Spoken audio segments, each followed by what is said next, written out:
that are known as the feasts of the Lord. Verse 1, the Lord spoke to Moses, saying, "Speak to the children of Israel and say to them, the feasts of the Lord, which you shall proclaim to be holy consecrations, these are my feasts." There are 7 feasts that are described in the chapter, and there are two words that are used to describe them. The word feast in English is translated from a Hebrew word meaning appointed seasons or appointed times, and that reminds us that these are feasts that the Lord had decreed. They are being held at the direction of the Lord. They are his appointed feasts.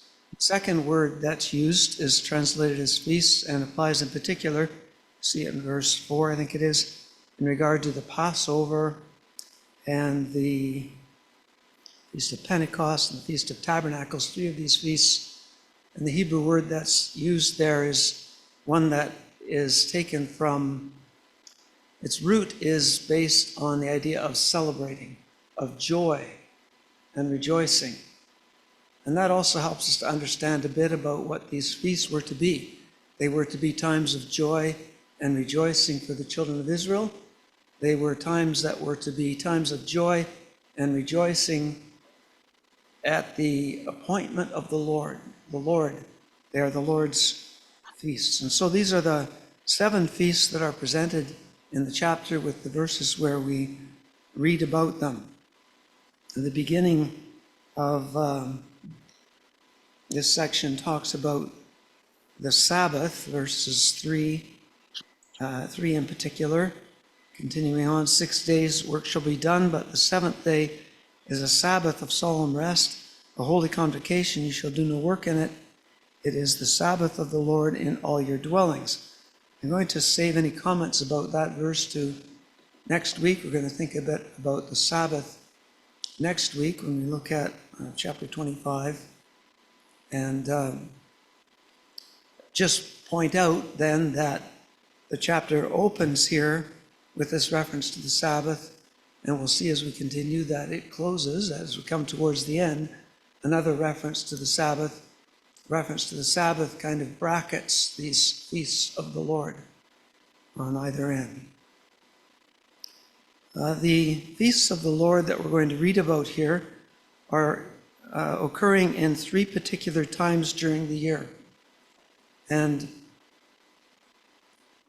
we read in Deuteronomy 16 that the Lord gives instruction that the children of Israel are to come together, to assemble together at the Lord's house at 3 times during the year.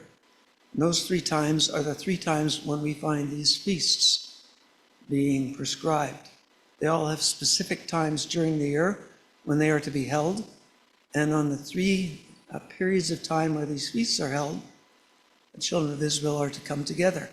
3 times a year, all your males shall appear before the Lord your God in the place which he chooses, at the Feast of Unleavened Bread, the Feast of Weeks, and the Feast of Tabernacles. And they shall not appear before the Lord empty-handed. So the Lord has decreed these as special times when the children of Israel were to gather together and celebrate and remember these events that are celebrated by these feasts. The feasts have a number of different contexts to them. Each of them have an historical context. They relate to things that God has done in the lives of the children of Israel. And as they gathered to celebrate the feast, they would think back to what the Lord had done. Or as they were prescribed here in Leviticus 23, there was still 38 or 40 years to go before they reached the land of promise, before they established the place where they could come together in the promised land to celebrate these feasts. But the Lord gives them this instruction ahead of time. And he says, when you enter the land, you're all to come together to celebrate these feasts at this time of year and to remember historical things that God has done for the children of Israel in their past. They all also have an agricultural significance. Sometimes these are called the harvest feasts.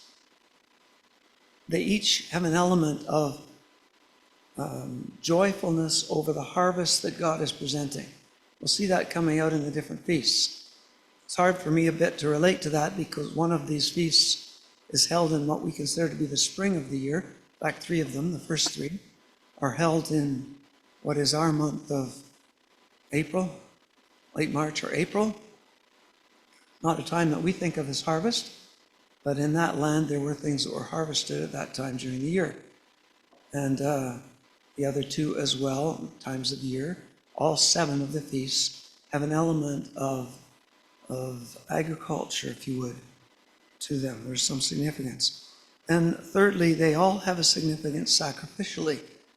They all are prescribed to be done with sacrifices that are to be given in conjunction with these feasts. We'll read a little bit about that as we go.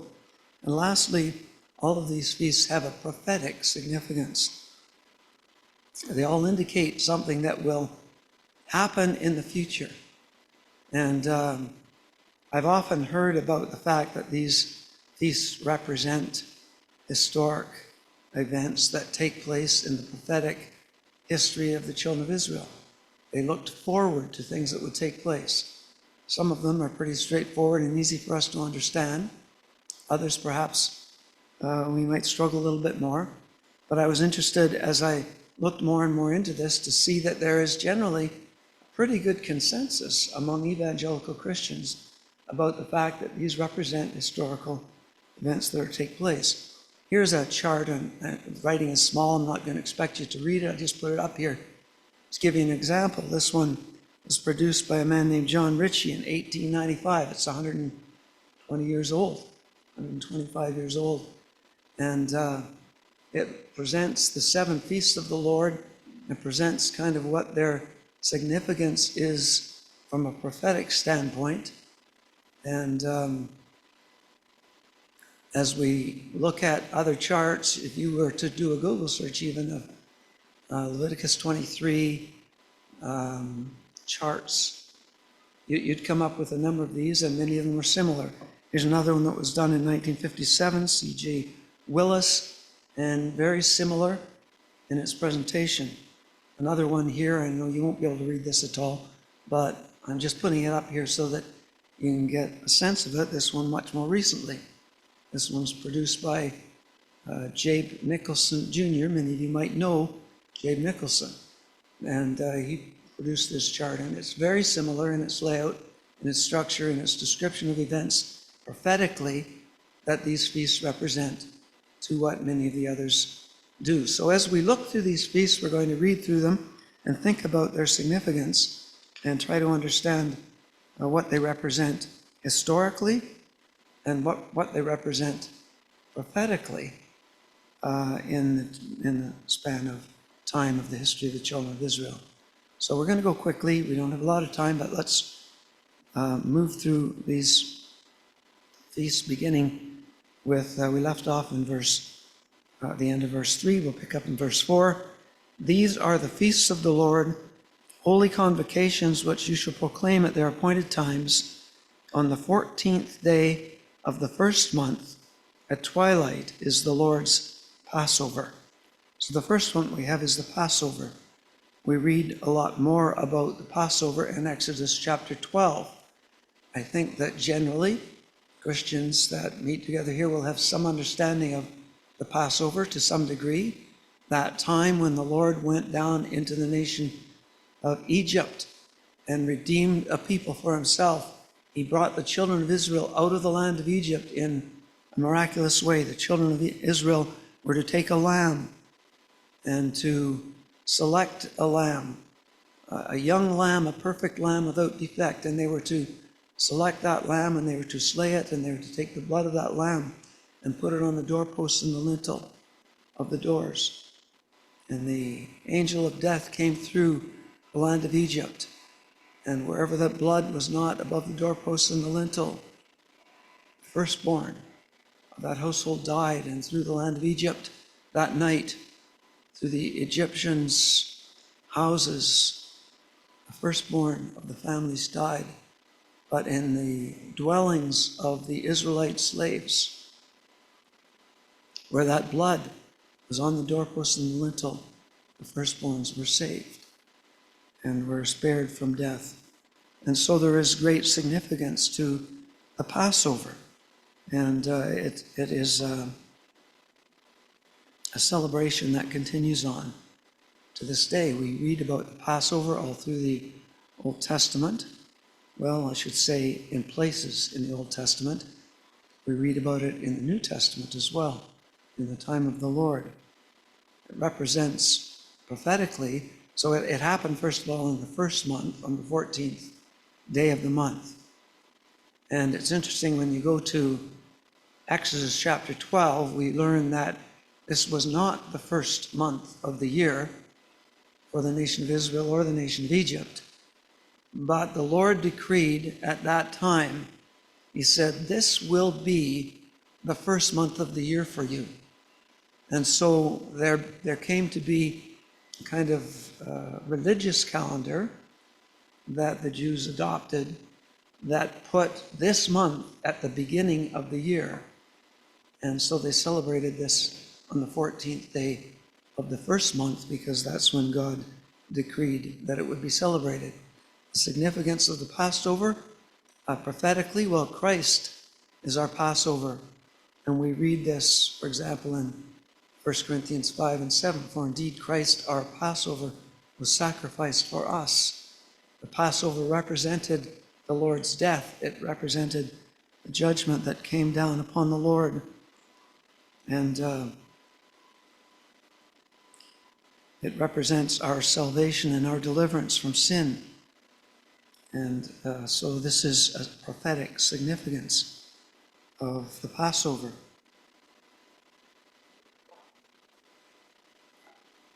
Children of Israel were not just slaves in Egypt, but sinners in Egypt.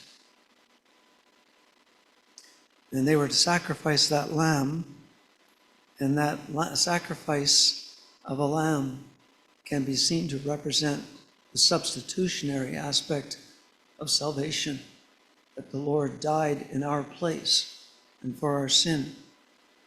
We, like the children of Israel, are sinners in our place. As the Israelites were worshiping the gods of Egypt, they were enjoying the foods of Egypt and the pleasures of Egypt. We could look at this in more detail in Numbers 11. We don't have time to do that, but God delivered them from that. And God's work in our lives as the Lamb of God and as the Passover that is celebrated for us is not just to deliver us from sin, but rather from delivering us from death and judgment, but also to deliver us from sin. That brings us to the second feast. Let's read on from verses 6 to 8. On the 15th day of the same month is the feast of unleavened bread to the Lord. 7 days you must eat unleavened bread. On the first day you shall have a holy convocation. You shall do no customary work in it, but you shall offer an offering made by fire to the Lord for 7 days. The seventh day shall be a holy convocation. You shall do no customary work in it. This is one of two of the feasts that took place over a period of 7 days. Feast of unleavened bread and the Feast of Tabernacles that we'll read about in a few minutes. Both of these were 7-day-long festivals, 7-day-long feasts that were celebrated. Feast of unleavened bread, as is noted on the screen, took place began the day after Passover and lasted for 7 days. In the Old Testament, the significance of the Feast of Unleavened Bread was the flight of the children of Israel out of Egypt. It was done in haste. They had to rush out of the land. So they took bread, but it was unleavened bread. There was no time for the bread to rise. They ate unleavened bread as they fled from the land of Egypt. In haste, they gathered together. In haste, they celebrated this last meal with the lamb, and they rushed out. And for 7 days following, as they fled into the wilderness on their journey, they had unleavened bread. Of course, we understand that leaven often speaks in Scripture, some would say always speaks in Scripture, of sin. And so this idea of being cleared of leaven, that there being no leaven, speaks about Christ's sacrifice as being sinless and spotless. We're delivered from death and judgment. Yet we're also delivered from sin, as I mentioned earlier. Just going to read a verse from 1 Peter. I didn't put it on the screen, but 1 Peter chapter 1. So it's a verse that we often think about. It says, knowing that you were not redeemed with corruptible things like silver or gold from your aimless conduct received by tradition from your fathers, but with the precious blood of Christ as of a lamb without blemish or spot. We often think about the fact that we have been delivered from death and judgment, but this verse reminds us that we have been delivered from aimless conduct received by tradition from our fathers. In fact, as you look at the context of this verse in 1 Peter, we just don't have time, I'm sorry, to look at this in detail, but as you look at the context, you will see that this passage talks about Christ delivering us from the power of sin. This is where we read this quote, "Be holy, for I am holy." 1 Peter chapter 1, verse 16. And so the Lord calls us to be separate from sin. He calls us to a life of holiness. And so there was this idea of unleavened bread. And to this day, part of the celebration of the Feast of Unleavened Bread among Jewish families is it starts with ridding the house of leaven. And they go about searching for leaven in the house and sweeping it up and discarding it. There is to be no leaven in this feast. Then we come to the third feast, which occurs at the same time. It occurs during the Feast of Unleavened Bread, the Feast of First Fruits. It occurs during the Feast of Unleavened Bread. The Feast of Unleavened Bread occupies a week, and at some point during that week there is a Sabbath day. And the Feast of First Fruits occurred on the day following the Sabbath during the week of Feast of Unleavened Bread. Let's read together from verse 9. And the Lord spoke to Moses, saying, "Speak to the children of Israel and say to them, when you come into the land which I give you and reap its harvest, then you shall bring a sheaf of the first fruits of your harvest to the priest. He shall wave the sheaf before the Lord to be accepted on your behalf. And the day after the Sabbath, the priest shall wave it. And you shall offer on that day when you wave the sheaf, a male lamb of the first year without blemish, as a burnt offering to the Lord." And it goes on to describe the offerings that are to be presented during this feast. Verse 14, "It shall be a statute forever throughout your generations in all your dwellings." First fruits represents for the children of Israel the blessing of the Lord that he gives them. It is the offering of the first of the harvest to the Lord. And he is to enjoy the first of their substance, of their blessing from the harvest. I mentioned earlier that these feasts, this book, is written and presented to the children of Israel at Mount Sinai. They're going to wander through the desert for 40 years before they enter the promised land. They're going to wander through the desert for 40 years before they enjoy the harvest.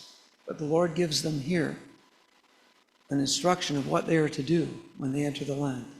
And they are to present this to the Lord. First fruits. We have verses like the one in front of you giving us the prophetic significance of this Feast of First Fruits. 1 Corinthians 15, 20 and 23. "But now Christ is risen from the dead and has become the first fruits of those that have fallen asleep. each one in his own turn, in his own order. Christ, the first fruits. Afterwards, you are Christ at his coming. This is speaking of the resurrection of the Lord and our resurrection. Christ is the first fruits of the resurrection. This happens on the day after the Sabbath during the Feast of Unleavened Bread. During the Lord's time, what day was that? The day after the Passover. The women went to the tomb early in the morning, the day after the Passover, and found the Lord risen from the dead. The events that took place at the time of the Lord, Elwyn McQuaid has written a beautiful little book which describes some of the things that happened in particular around these feasts at the time when Jesus was alive. And they prepared a sheaf of grain in a field just outside of Jerusalem. And on the morning of this Feast of First Fruits, early in the morning, as the dawn was rising, someone would be assigned to go out to the field, and they would gather the sheaf that had been prepared and laid there. And they would bring it to the temple, where it would be waved before the Lord, as the instruction here is given.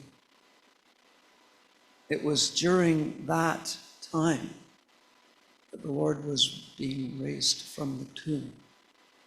He was raised from the dead. And so the Feast of First Fruits celebrates that prophetically, the resurrection that would take place on that day, the day of First Fruits. We're going to have to keep moving quickly here. Now we have the Feast of Weeks, sometimes called the Feast of Pentecost. After the Feast of First Fruits, they were to count 50 days, hence the term Pentecost, Penta for 50. And they celebrated the Feast of Weeks, verses 15 to 22. And you shall count for yourself from the day of the Sabbath, from the day that you brought the sheaf of wave offering. 7 Sabbaths shall be completed. Count 50 days to the day after the 7th Sabbath. And you shall gather a new grain offering to the Lord. You shall bring from your dwellings 2 wave loaves of 2/10 of an ephah. There shall be a fine flour, and they shall be baked with leaven. They are the first fruits of the Lord. Verse 21, and you shall proclaim on that same day, it is a holy convocation to you, and you shall do no customary work. It shall be a statute forever in your dwellings throughout all your generations. When you reap the harvest of your land, you shall not wholly reap the corners of your field. When you reap, nor shall you gather any gleanings for your harvest, you shall leave them for the poor and the stranger. I am the Lord your God. I don't have time to go into discussion about this, but interesting note that it is loaves prepared with leaven. Feast of Weeks, prophetically, it's significant of the descent of the Spirit of God and the inauguration of the church. The church began at that time. So we are gathered together, the church, made up of sinful human beings. And yet God is doing work in us to cleanse us and purify us. We are like those loaves, 2 loaves, with leaven, with sin, and yet committed to God. Some have suggested these 2 loaves might represent Jew and Gentile being bonded together and made one in the church. Then there is a gap. This took place on the 3rd month of the year, and then there's a significant gap, which prophetically speaking represents the church age, the period of time in which we live. And so the remaining 3 feasts represent things that will yet take place among the children of Israel. The next feast is the Feast of Trumpets. Verse 23, then the Lord spoke to Moses, saying, speak to the children of Israel, saying, in the 7th month, in the 1st day of the month, you shall have the Sabbath rest, a memorial of blowing of trumpets, a holy convocation. You shall do no customary work in it, and you shall offer no offering. an offering made to the Lord by fire. And so there were two different kinds of trumpets that were used in the nation of Israel, and the blowing of trumpets happened the seventh month. In the religious calendar, it's the seventh month, but in their civic calendar, it was the first month. It was like the new year. And as the new year was rung in, the trumpets were blown, calling the people. And they were to assemble just a week or so later to celebrate the next feast. I have a verse up there that you can take time to read that talks about the significance of this. It represents the regathering of the children of Israel to their land. They will be regathered to their land in unbelief, still in unbelief. The Lord will gather them to the land. And in a kind of secondary significance, we think about the rapture of the church. And there is a trumpet involved in that too when the Lord returns. And so we'll move along for the sake of time to the next feast, which is the Day of Atonement. And James talked to us about the Day of Atonement a lot a few weeks ago. It's presented in more detail in chapter 17. And because of time, I'm going to just go past this one and continue on to the next. Happened in the 7th month on the 10th day of the month. It was the most important day in the calendar of the Jewish nation. It was the point in time when their sins were dealt with, and through the sacrifice of animals. From a prophetic standpoint, it is significant and represents Israel's return to the Lord. Their recognizing of the Lord as their Messiah, that point in time when they will look to him for cleansing and restoration. And here's a verse from Zechariah that addresses that. And we'll just continue on. Our time is gone. Last is the Feast of Tabernacles, a feast that took place over a period of 7 days. The rest of the chapter goes on to speak about the Feast of Tabernacles from verse 33 on to the end. And the Lord spoke to Moses, saying, "Speak to the children of Israel, the 15th day of the 7th month shall be the Feast of Tabernacles for 7 days to the Lord. And the first day there shall be a holy convocation." And it goes on to describe how they were to gather branches and palm branches and branches from different kinds of trees and create booths, tents as it were, structures. And they were to stay in those structures for 7 days. I worked with a lady who was Jewish at my work, and I remember she invited us, myself and others, to come and visit. It was a time they were to gather and to rejoice. They looked back on the Lord carrying them through the wilderness experience. That was the historical significance in the Old Testament. She invited us to come to her home and celebrate and rejoice with her family as they celebrated the Feast of Tabernacles. They had set up a little booth in the backyard. I'm not sure, but they may have even been sweeping out there overnight. I don't know that. But they remembered these events. Prophetically, this speaks of the millennial kingdom. Again, a verse from Zechariah that speaks to that. You can look that up and study it in more detail in your own time. We read about this again also in the book of Revelation, where we read about the 1,000 years reign, where the Lord will return and reign for 1,000 years. I wanted to speed through that a little bit because I have a few other thoughts I just wanted to share in closing. Feasts of the Lord were neglected and abused over the history of the children of Israel. Now, I made a comment earlier that we read about these feasts throughout the Old Testament. In reality, sadly, we don't read a lot about these feasts throughout the Old Testament. There are some references to the feast being held,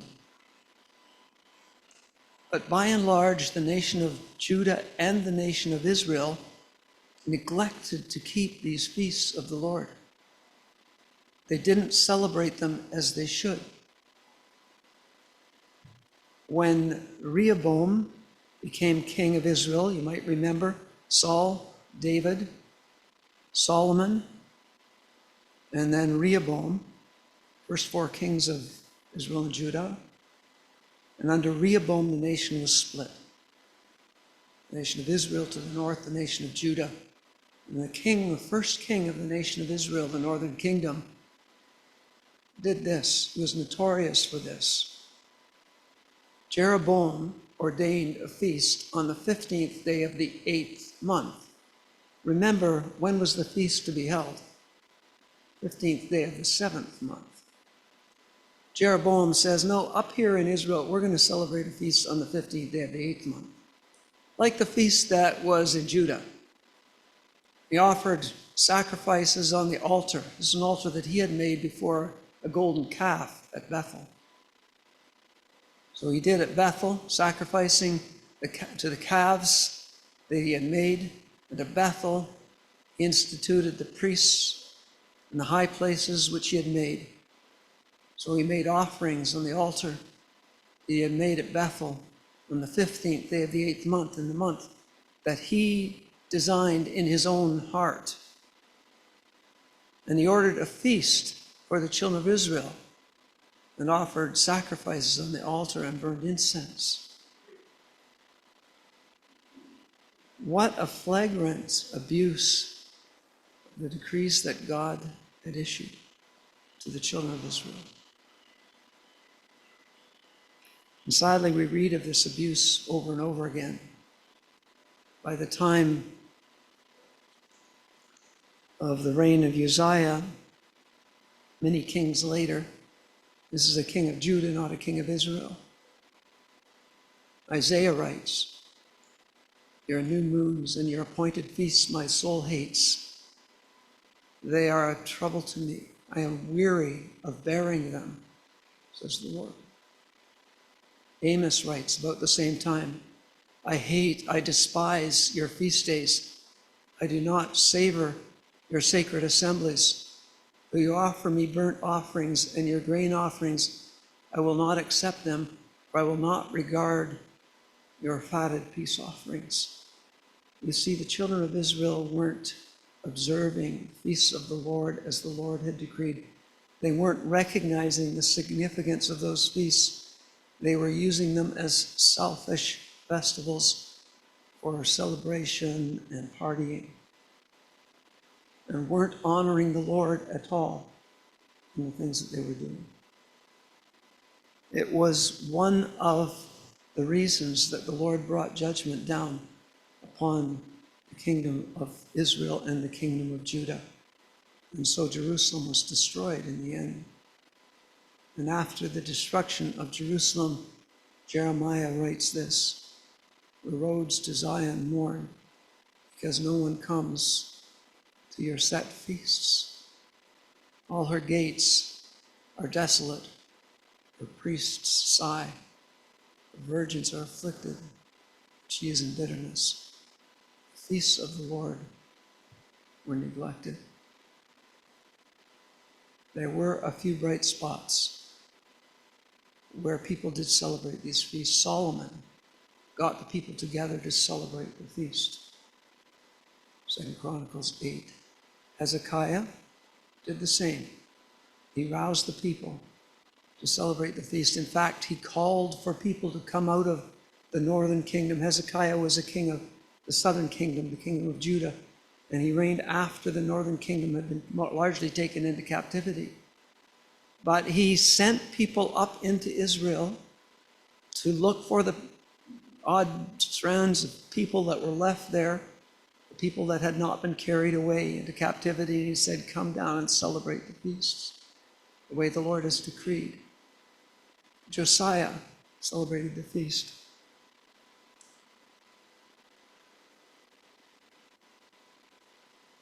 And this got me thinking about 3 months ago, I think it was several months ago when I read this. Think about the Lord as he watches this going on. The children of Israel, this is describing what Josiah did. Hundreds of years after the Lord had issued his instructions about these feasts, the children of Israel who were present kept the Passover at that time and the Feast of Unleavened Bread for 7 days. There had been no Passover kept in Israel like that since the days of Samuel, the prophet. That struck me when I read it. For hundreds of years, they neglected to honor the Lord and to do what he had asked them to do until Josiah came along and aroused the people to celebrate the Passover. Israel kept such a Passover as Josiah kept. The priests and the Levites and all of Judah and Israel who were present, and the inhabitants of Jerusalem, in the 18th year of the reign of Josiah, this Passover was kept. There were a few bright spots, but by and large, the instructions of the Lord were neglected. Happened again during the days of Zerubbabel and Joshua, the priest. At the time of the return of the nation from Babylon, they celebrated the Feast of Tabernacles. And Ezra the scribe, during the same time, 800 years after Sinai, they celebrated this Passover. During the time that the Lord was there, this feast had largely become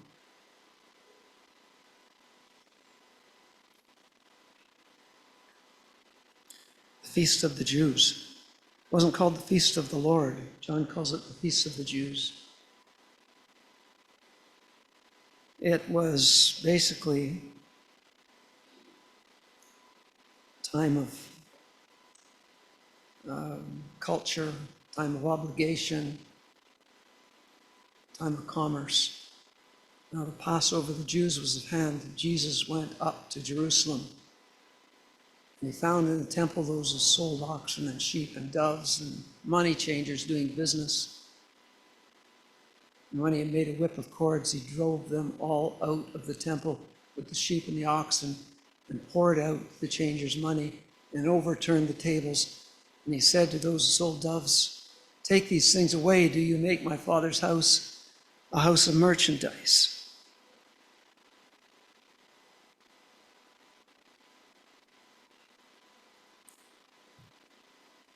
I want to just leave you with these thoughts. What is your faith to you? Do we allow our faith to simply become tradition? We don't have the feasts of the Jews, the feasts of Jehovah to celebrate in the church the way the children of Israel did. But the Lord has given us 2 ordinances that he's asked us to maintain. We rejoiced to see some baptisms here just a week ago. He gives us the Lord's Supper and asks us to come together to commemorate the Lord's death. Dare we allow these things just to become traditions? Is our faith something that we hold dear to the Lord? God wants our hearts and not our rituals. The children of Israel neglected the reverence that they should have held the Lord in. They neglected the instruction of the Lord, the celebrations that the Lord ordered them to commemorate. What is the condition of your heart? I speak to myself of my heart when I come together to remember the Lord Sunday morning. Our commitment to the Lord is not grounded in culture. It's based on a personal relationship with him. And as I think about these feasts of Jehovah, the overriding thought that overwhelmed my heart is that I must never sink to the state that the children of Israel did of neglecting the things that the Lord decreed that we should do, but to show respect to the Lord and honor to the Lord by recognizing their significance and valuing them in my life and giving him my heart. I apologize, I've gone well over. I promise I'll do better next week. I'm sorry.